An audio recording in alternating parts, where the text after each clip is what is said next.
皆さんこんにちは、マイプラチャンネルです。今回もご視聴ありがとうございます。さあ今日はですね、エーブルキャリーさんから提供していただいたこちらですね、エーブルキャリーさんのマックスバックパックというねリュックをご紹介していきたいと思います。で、エーブルキャリーさんのバックパックというと、うちのチャンネルではですね、昨年の後半に紹介しましたこちらですね、デイリープラス21リットルのモデル、そして今年に入ってからはこちらですね、13デイバッグという13リットルの小さいねバックパックですね。こういった2つのモデルを紹介してきたんですけれども、今回はこちらですね、エーブルキャリーさんのバックパックの中で一番大きなモデル、容量がね約30リットルのマックスバックパックをご紹介していきたいと思います。で、今まで紹介してきた2つのモデルは、どちらかというとタウンユースに向けたバックパックということが言えると思うんですが、今回こちらはですね、タウンユースはもちろんなんですけれども、30リットルという大容量ですので、旅行とか出張にもね向いているモデルとなっていますし、大きさだけではなくてかなりね細かいところまで使いやすさにねこだわった設計がされております。そういったところもねこの後紹介していきたいと思います。それではね始めていきましょう。はい、それではね、初データ紹介からいきたいんですが、その前にね、ちょっとお伝えしておきたいと思います。このバックパックね、提供していただいてから約もう1ヶ月ほどですね、結構ハードに使ってきております。ですので、汚れとかですね、多少使用感が出てしまっていますけれども、その点だけはね、ちょっとご了承ください。はい、ではね、初データ紹介していきます。まず大きさですが、高さがね、52センチ、そして幅が32センチ、そして奥行きがですね、20センチとなっております。で、主な素材は今見ていただいている面が X パック、そしてあとね、コーデュラセンデニールのナイロンとなっております。で、容量が約30リットル。で、重量の方が 1800g となっています。で、収納に関してお伝えすると、17インチのノート PC ですね。41センチ ×28 センチ×厚みが4センチのものまで対応してくれております。で、カラーバリエーションが今回ね、提供していただいたもの、今見ていただいているブラックですね。ターマックブラック。そして、はい、こちらがアースグリーン。グリーンというよりはオリーブに近いかなという感じですね。あと、オーシャンブルーですね。この3色となっております。で、お値段の方がこれですね。46,200円となっています。はい、次にね、素材について説明していきます。まず主な素材の一つ目、X パックについてなんですが、今ね、見ていただいているこの面がね、X パックになっております。で、X パックというのがどういうものかというと、これアメリカのディメンションポライアント社が開発したヨットの帆、セールクロスですね。それのための生地なんですよね。で、見ていただくと分かるように X 状に格子が入っております。これが特徴なんですが、これがね、芯なんですよ。要するに X 状のこの網目になっている芯に表と裏から薄い生地でこう圧着してですね、1枚の生地にしているというものなんですね。で、なぜね、そういうことをするかというと、普通ね、生地って縦糸と横糸で編まれていますので、この横方向とか縦方向への引っ張りにはすごく強いんですが、斜め方向に引っ張るとギューンとほら伸びるでしょう。これがね、型崩れの原因になるわけですよ。はい、ところがね、X パックはその弱い斜め方向にこういう芯が入っていますので、斜め方向への引っ張りにも強い。ということで、この X パックというのは強度が強い、そして軽くて防水性を兼ね備えているというような素材になっていまして、しかも斜め方向への引っ張りにも強いので、こういったね、リュックなどに使うと型崩れしにくいという利点があります。はい、それからね、もう一つの主な素材、コーデュラセンデニールナイロンなんですが、こちらもですね、アメリカのインビスタ社が製造販売している独自の素材なんですが、特徴としてはですね、めちゃめちゃ強いんですよ。で、そのために、軍事用品とかアウトドア製品とかワークウェアなどにね、よく使われる素材なんですが、このマックスバックパックにおいては、このお尻の部分ですね、それからはい、背面のこのショルダーハーネスの上部とか、あとこの肩口ですね。要は力のかかりやすいところとか、擦ったり引きずったりする場合があるところ、こういったところにね、使われております。ということで、このね、表側に使われている X パックにしても、それからこの底面とか肩口とかに使われているコーデュラセンデニールナイロンにしても、かなりね、強い素材なんですよね。このマックスバックパックがいかにね、頑丈に作られているかというところをね、一旦が垣間見れると思います。はい、それではね、ここからこの MAX バックパックのポケットの構成ですね。あと、機能と特徴も合わせて紹介していきたいと思います。はい、まず、この背面のポケットですね。一応ここではフロントポケットと呼ばせていただきますけれども、このフロントポケットからいきたいと思います。この MAX バックパックのもう上から下までと言っていいですよね。かなり間口が広く設けられていて、この間口が約30センチとなっています。で、ここをね、開いてやりますと、もうほぼですね、この背面全体がこのポケットの空間になっております。かなりね、広いですよね。この中ですけれども、まずここに斜めにポケットが付けられていて、伸縮性のね、ある生地で、真ん中にこういうふうにですね、一部ね、デイジーチェーンになっておりますけれども、仕切りがね、あります。要するにポケット、大きいポケットと小さいポケットがあります。で、このね、フロントポケット自体の入り口も斜めに作られていて、さらに中のポケットの入り口も斜めにね、付けられているんですけれども、これはよくあるね、はい、こういう体勢ですよね。右肩にショルダーハーネスかけたまま、このフロントポケットにアクセスする場合にね、すごくね、出し入れしやすい形になっています。で、あとね、こういうキークリップがついております。で、このキークリップのつけている元々はですね、こんな風に取り外しができます。このね、デイジーチェーンにくぐらせて、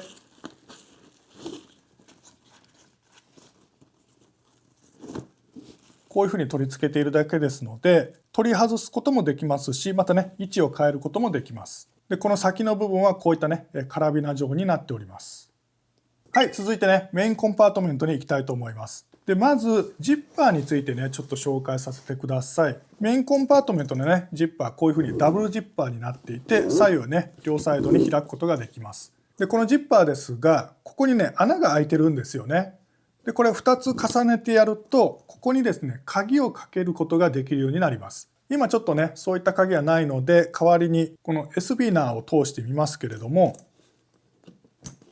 はい、こういうふうにですね、仮に南京錠のようなものをかけたとすると、これでね、もう開かなくなります。この MAX バックパックの場合、旅行とか出張にね、使われることが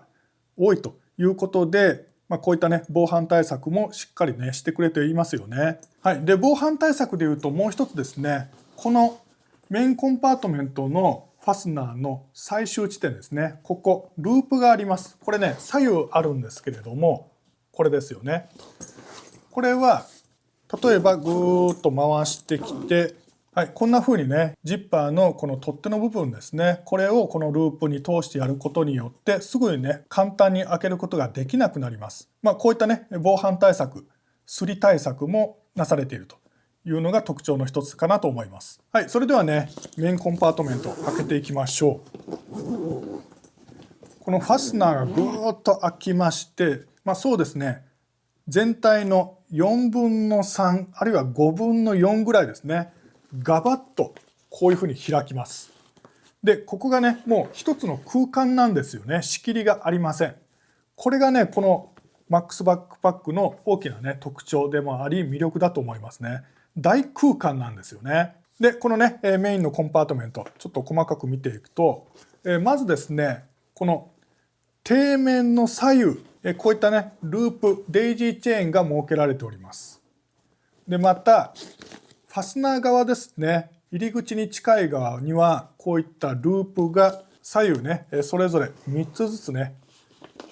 設けられています。で、ポケットなんですけれども、この背中側に向かって右側の側面ですね、ここにこういったですね、伸縮性のある生地でポケットが1つあります。で、このポケットですね、深さここまでですので、約20センチぐらいということで、それほど深くはないのですが、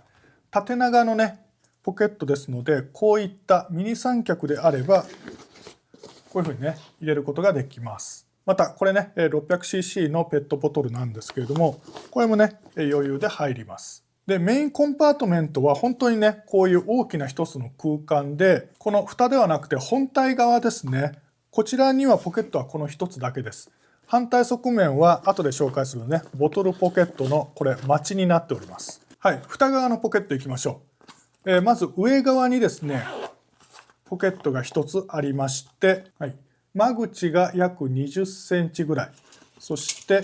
はい、深さはね10センチぐらいですね。それほどね大きいポケットではないんですが、こういったですね長財布ですね、こういったものは十分ね入れることができます。でこのポケット、あと特徴的なのはこのね上少し間違があるんですが、これぐっとこうひっくり返しますと、ここにもですねデイジーチェーンがあるんですよね。なので先ほど紹介したキーフックですね、ああいったものをね取り付けることもできます。はい、さらにねこの蓋側のポケットもう一つありまして、こちらねかなり大きいですよね。間口はね同じく20センチぐらいなんですけれども、はい、深さもね約20センチほどあるメッシュ製の中が見えるポケットですね。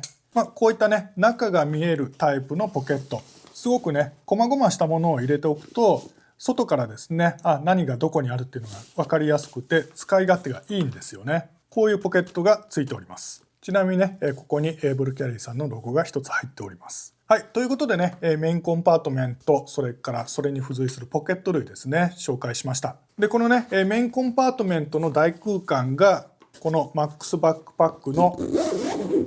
魅力の一つであるんですが、もう一つ特徴的なポケットがありまして、それがですねここなんですよ。ここを開けてやるんですが、ここのファスナーは面白くて、片一方はここまでです。でもう片方はここまで開きます。で要するに斜めにこういうふうに開くんですね。でこのコンパートメントは何かというと、要は PC 専用のコンパートメントなんですよ。ですのでここね電子機器が入るということで、まずジッパー自体がね止水ジッパーになっております。そしてこうやって開いてやると、ここにですね PC を入れるポケットがあるんですが、でここがですね先ほど紹介しましたが17インチクラス 41×28×4 センチの PC まで入れることができるポケットです。かなりね大きいポケットですよね。で今僕の手元にあるのがこれ13インチクラスの MacBook Air なんですけれども、この PC だともう本当に余裕ですよ。すっぽりね入ってしまうという感じになります。でちなみにこのね PC 用のポケットの底の部分は数センチね底面から浮いておりますので、ストンとね落としても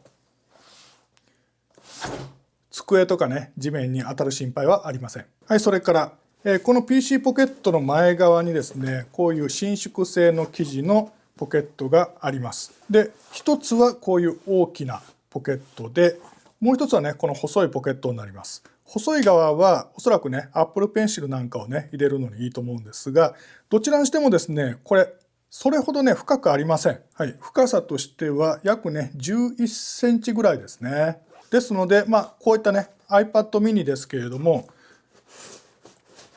iPad mini を入れた場合でもねこれぐらいはみ出るというような感じになります。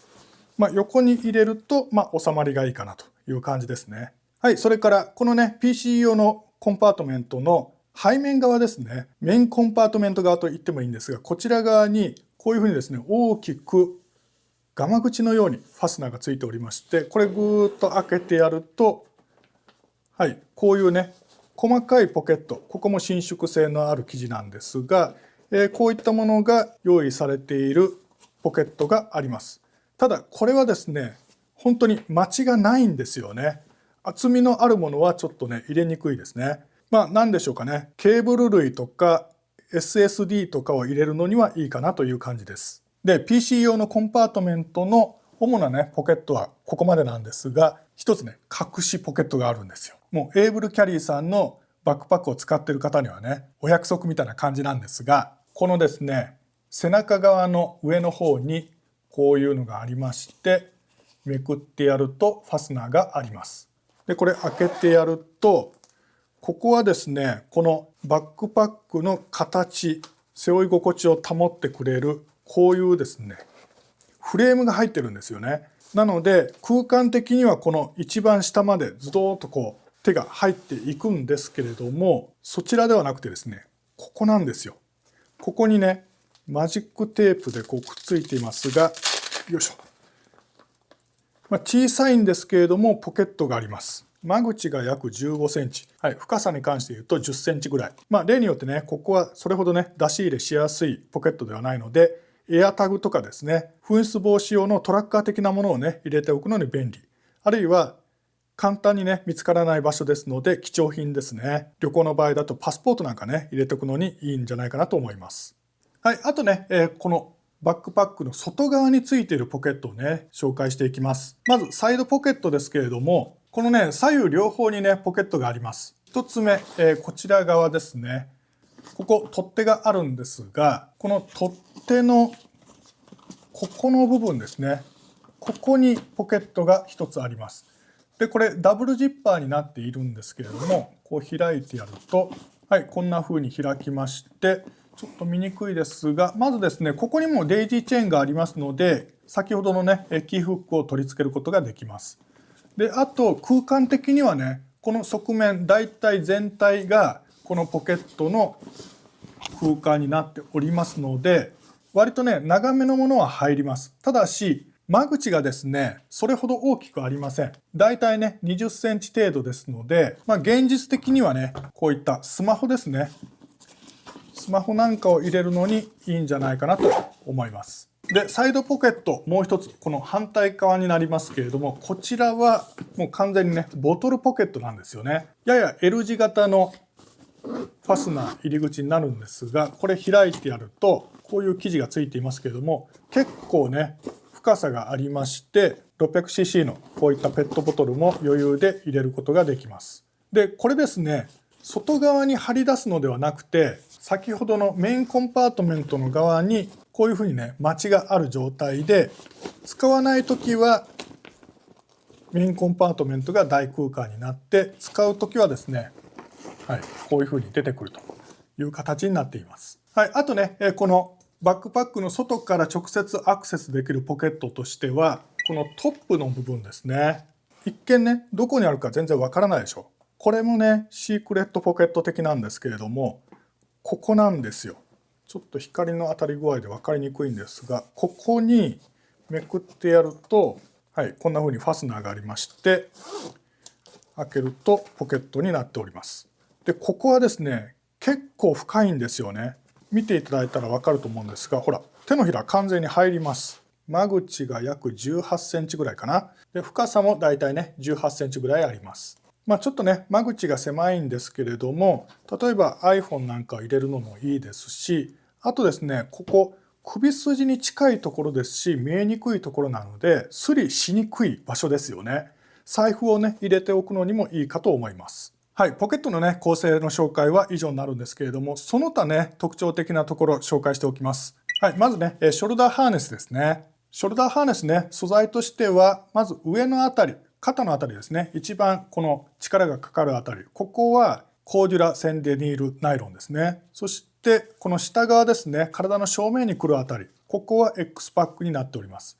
で体にくっつく側ですけれども、ここは全面的にメッシュ素材になっています。でこのねクッション材なんですが、ゾームドフォームズ社のクローズドセルフォームが使用されていて、幅もありますし適度な反発力と硬さもありますので、結構ね重たい荷物を背負っても肩に食い込むということがありません。非常にね背負い心地がいいです。であとこのねチェストストラップですけれども、マグネット式でこういうふうに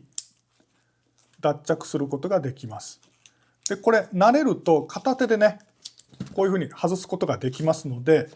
このチェストストラップは非常にね使いやすいですね。でただねこういうチェストストラップほとんど使いませんよという方には、この付け根部分ですね、割と空間がありますので、ここにもう収納しておくということもできますし、またこれ取り付け自体がですね、このループにこういうアタッチメントで引っ掛けているという状態ですので、外してしまうこともできます。またこれね位置をね上下に変えることもできます。はい、次にね背面部分も見ていただきましょう。はい、以前紹介したデイリープラスの場合はこういうふうにですねボコッボコっていう感じで、腹筋が割れてるような形になっていたんですけれども、マックスバックパックの場合は2本ですね、こういうふうに縦に大きなパッドが入っております。で背骨がね当たる部分はへこんでくれていますので、この本体に背中が当たって痛いということはありません。でまた縦にねこれだけ大きな溝がありますので、通気性もねかなりいいですね。はい、そして真ん中にねこういうループがあります。やっぱりね、この大容量のリュックということで、旅行とか出張に使われる可能性が高いということで、ここですね、キャリーケースの取っ手の部分に差し込んで持ち運ぶことができるようにループがついております。これもね、非常にありがたいですよね。あとですね、細かい点なんですが、ここにね、ループがあるんですよ。で、後で紹介しますけれども、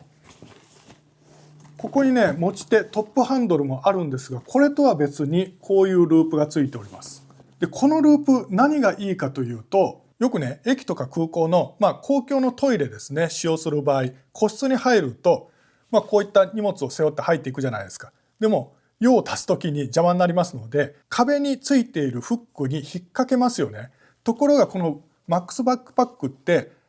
筐体が大きいので、フックがこのトップハンドルに届かない場合があるんですよね。で、そういう時にこれがですね、活躍してくれるんですよね。要はここにトイレのね、フックぶら下げて引っ掛けて使うというためのループが別に設けられていると。このあたりもね、さすがにね、よく考えられてるなと思います。はい、あとね、もうすでに出てきたんですが、これですね、トップハンドル、そしてこのサイドハンドルですね。この2つがあります。で、これエーブルキャリーさんのもう特徴だと思うんですが、トップハンドルにしてもサイドハンドルにしてもですね、かなりね、しっかりした芯が入ってるんですよね。ですので、例えばこういうふうに横持ちで長時間移動したとしても、手にね、食い込むことがありません。こういったところもね、手を抜かないというのはね、すごくね、いいなと思いますね。で、あと最後にですね、ループですね、ご紹介しておきます。このマックスバックパックってね、ご覧の通り非常にシンプルなデザインで、余計なものがついていないというような感じに一見見えるんですけれども、よくよく見るとですね、例えばこのトップハンドルの持ち手の下側にこういったループがあります。またサイドハンドルの横もこういったね、ループになっています。このショルダーハーネスから続くここですね。A フレームの一端になるんですけれども、こういったところもね、ループになっていますし、背面にもね、これはちょっと使いにくいなと思うんですが、こういったところもね、ループになっています。はい、ということで、このマックスバックパック自体ね、大容量なんですけれども、もしこれに入らないというものがあれば、こういったループを使って外側にね、くくりつける、取り付けるということも可能になっております。こういったね、拡張性があるのもね、旅を意識したリュックだなという感じを受けました。はい。ということでね、ここまでこのマックスバックパックのポケット類の紹介とともに機能特徴をね、紹介してきました。で、ここからはこのね、1ヶ月間本当にね、ヘビーに使ってみて分かったこと、感じたことをね、お伝えしていきたいと思います。で、実際にね、使ってみて、これいいなと思ったこと、いくつもあったんですけれども、まず1つ目、ここがね、一番良かったなと思うんですが、それはですね、独立した PC 専用のコンパートメントがあるということです。この点がね、本当に一番気に入りました。で、これね、以前紹介したエーブルキャリーさんのデイリープラスなんですが、こういうタイプって多いじゃないですか。メインコンパートメントの中に、この背中側ですね、ここに PC 用のポケットがついていると。普段使いであればこういうタイプでもいいんですけれども、出張とか旅行とかですね、大きな荷物とともに長時間移動する場合、 PC 専用のコンパートメントがメインコンパートメントと分かれている。これね、めちゃめちゃいいんですよ。 PC 用のねコンパートメント、先ほど紹介したようにこんな風にですね、非常に薄いです。マチがね、4センチぐらいだと思うんですけれども、これだけのね大空間ではあるんですが、非常にね薄いコンパートメントになっているんですよね。本当にね、ノート PC を入れるだけの空間になっているわけなんですよ。ですが、おそらくね、このマックスバックパックに興味を持たれた方っていうのは、旅行とか出張に持っていきたいっていうふうにね、多分考えてますよね。で、そういった方が移動中ですね、例えば空港で飛行機の乗り換えの時間とか、駅の待合室で電車を待つ時間、ちょっとね作業しようという場合、もうキチキチにパッキングしているという方もいらっしゃると思うんですよ。で、そういった方がね、いろんな人がいる前で荷物開けてちょっとこう取り出してからノートパソコンを取り出すというようなことはね、絶対やりたくないですよね。本当にね、この薄い空間ではあるんですけれども、ここが独立してるっていうのはめちゃめちゃありがたいことだと思います。で、この構造はですね、何も旅行とか出張の時だけに役立つものではないんですよね。普段使いでも、大きなバックパックなので、もう普段から持ち歩くものがたくさんありますよという方に限られてくると思うんですが、PC だけ取り出してさっと作業したい時ってありますよね。この構造は本当に便利だと思います。で、2つ目にね、使ってみてよかった点。それがですね、この MAX バックパックの特徴である、大空間のメインコンパートメントです。で、これはね、やっぱり魅力ですよね。で、先日ですね、2泊3日でちょっとしたね、旅行行ってきたんですけれども、その時もですね、一応ね、ちょっとした仕事はするかもしれないので、MacBook Air、それと iPad mini ですね、これを入れて、で、その上で、遊びに行くので、ちょっとね、着替え多めに入れて、で、さらにね、Mac とか iPad mini に使うためのモバイルバッテリーとかケーブル類ですね、ガジェットポーチに入れてみたんですが、余裕ですよ。で、あとね、ちょっとした撮影をするために、ミニ三脚をフロントポケットに、財布なんかも入れるんですけれども、本当にね、全部余裕で入るんですよね。で、また今言ったのはね、旅行の時の例なんですが、普段のですね、外へ撮影に行く時もこれ使っておりまして、このね、MAX バックパック自体ね、厚みが20センチありますので、カメラもちろん入りますし、あとですね、この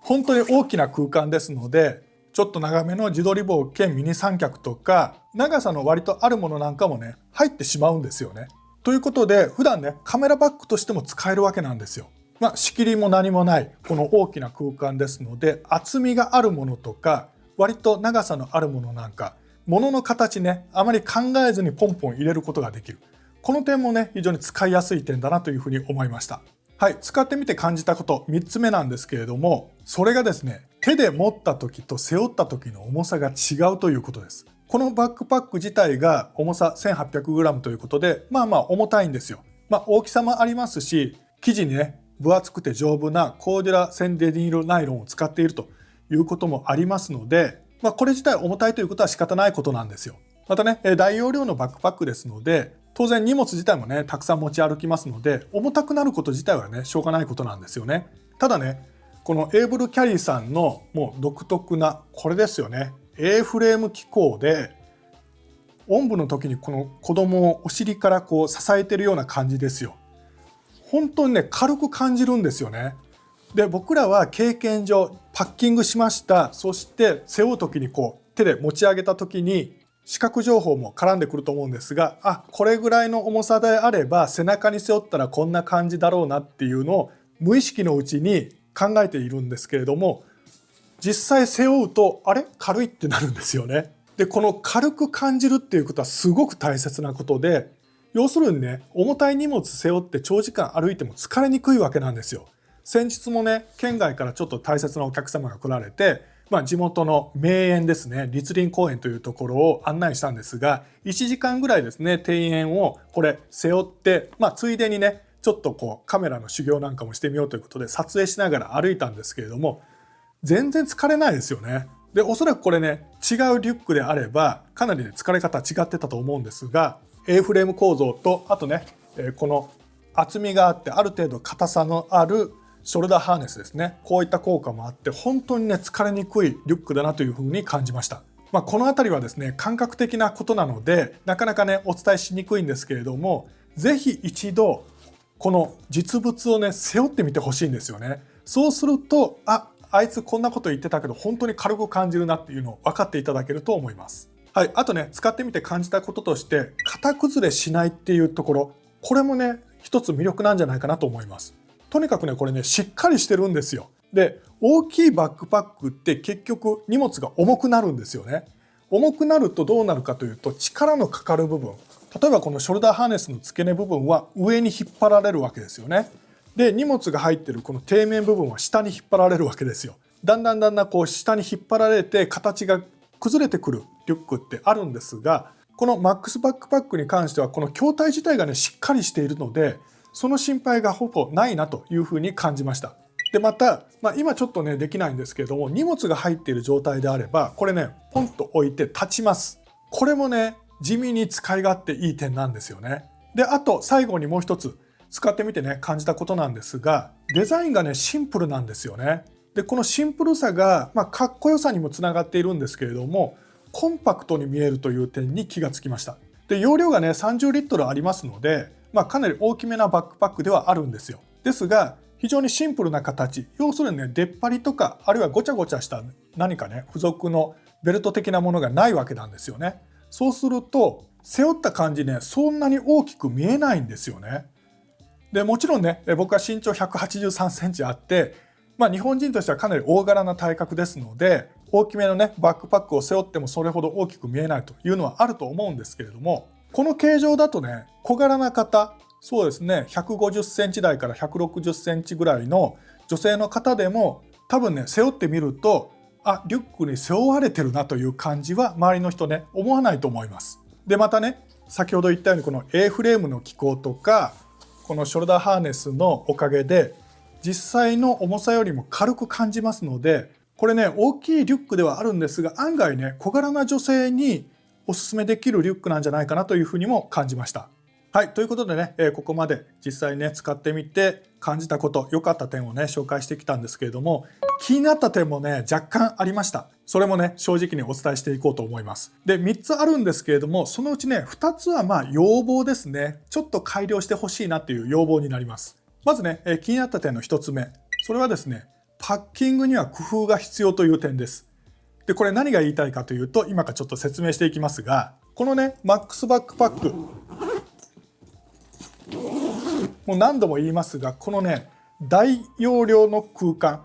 これがね一番の魅力だとは思うんですよ。ですがこの大きな一つの空間であるがゆえに、パッキングにはね結構工夫が必要になるかなというふうに思いました。で荷物の量が本当にねいっぱいいっぱいできっちり入るという場合ならいいんですけれども、そうでない場合は重力でだんだん下がってくるんですよね。そうすると上の方に空間ができてしまうんですよ。でパッキングの基本は重たいものほど上の方へ、そして背中に近い方へ入れると、軽いものほど下の方へ、そして背中から遠い方へ置くというのが基本なんですよね。でそこから考えるとだんだん荷物がねこう下がってくるっていうのはあまりよろしくないんですよね。でここからはですね、エイブルキャリーさんへの要望なんですけれども、はい、ポケットのね紹介のところでもねお伝えしたんですが、このねメインコンパートメント、ここにねデイジーチェーンがついております。またこの入り口のファスナー付近には片側にね3つのこういったループがついております。でこういったものを使ってうまくね荷物が下の方に行かないように引っ掛けるなりなんなりしてパッキングしたらいいとは思うんですが、なかなかねそれ難しいんですよね。僕もですね、実は例えば撮影に行く時にですね、こういったガジェットポーチですね、ここにねループがあるんですけれども、ここにこういった小さいカラビナを使って、このねデイジーチェーンの一番上のあたりですね、ここに引っ掛けてちょうどねほら入るじゃないですか。こういう風にねパッキングしてみたこともあるんですが、やっぱりねちょっとこう下がってくるんですよね。どうしてもこの空間はできてしまいます。またねカメラを持ち運ぶのにこういったカメラ用のインナーケース、こういったものをね使ってみたりもしたんですけれども、若干大きいんですがこれね、入るんですよね。こういったものを利用して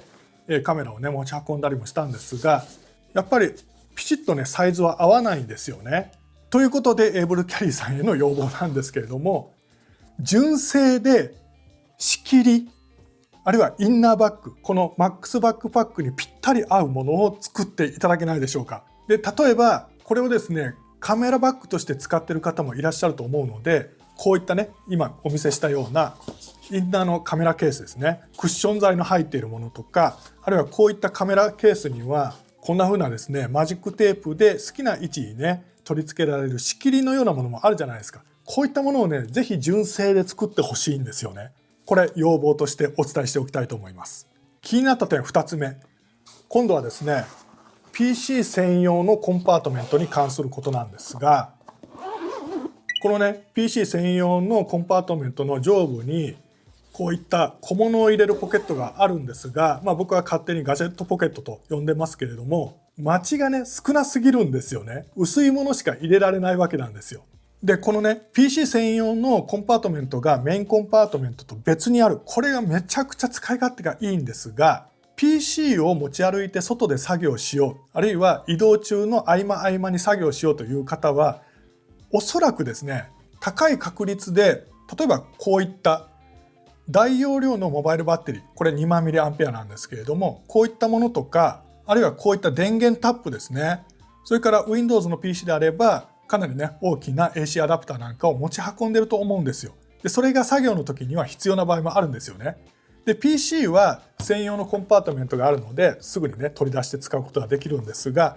一緒にこれを使おうとするとやっぱりメインコンパートメントを開けないといけなくなるんですよね。でまた要望なんですけれども、このねガジェットポケットに数センチでいいのでマチを作ってください。で理想としてはですねこんな感じですよ。ボトルポケットがありますが、ここは外には膨らんでいないですけれども、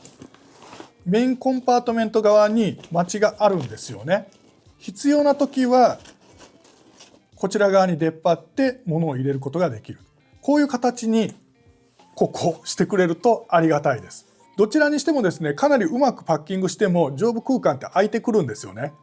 で空間が空くぐらいであればここですよ。ここに数センチ奥行きを作っていただけると、こういったね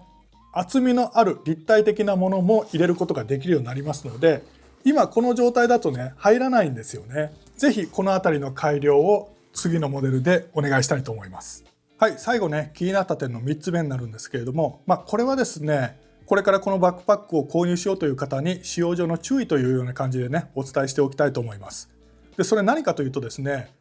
この素材に関することなんですが、このねマックスバックパックの底面とかですね、あるいはこのショルダーハーネスの上部とか付け根部分ですね、こういったところにコーデュラ1000デニールナイロンが使われているわけなんですが、このねコーデュラナイロンがちょっとね癖がありまして、他のバックパックでもねこの素材使ったことあるんですけれども、ホコリがつきやすいんですよ。でカメラ越しでね伝わるかどうかわからないんですが、表面がね多分こうザラザラしてるんでしょうね。ホコリがね結構つくんですよ。でなおかつホコリがですねこう払ってもね取れないんですよね、引っかかって。ですのでこの生地の場合はこまめにですねこういった粘着性のお掃除グッズ、これ何て呼ぶのか分かんないですが、僕はコロコロと呼んでるんですけども、こういったものでちょくちょくねホコリを取ってやってください。そうでないとね本当に、うちの場合なんかペットがいるので毛がねついたりするんですよね。そういったちょっと手間がかかりますよというところをお伝えしておきたいと思います。ただ逆にですね、もう一つのメインの素材である X パック、こちらはね本当に汚れにくいし、汚れがついても濡れたタオルで拭いてやったらすぐね取れるんですよね。それもねお伝えしておきたいと思います。はい、いかがだったでしょうか。今回はですねエーブルキャリーさんからレビューに提供していただいたこちらですね、マックスバックパック、容量が30リットルのエーブルキャリーさんのラインナップの中でも一番大きいねバックパックを紹介してきました。メインのね使い方としてはね何度も言うようですが、旅行とか出張用だと思うんですけれども、普段ね持ち運ぶ荷物が多いという方にもですね本当に使い勝手のいいバックパックですのでお勧めできると思いますし、何よりですね A フレームですよ。 A フレーム機構のおかげで軽く感じますし、背負い心地もね本当にいいバックパックですので、30リットルクラスの大きめなバックパックを探していたんだという方にね自信を持ってお勧めしたいと思います。ぜひね検討していただけたらと思います。この動画が参考になったよという方は応援の意味を込めて高評価押していただけるとすごく嬉しいです。またチャンネル登録まだの方ね、ぜひチャンネル登録をお願いします。それではまた次回の動画でお会いしましょう。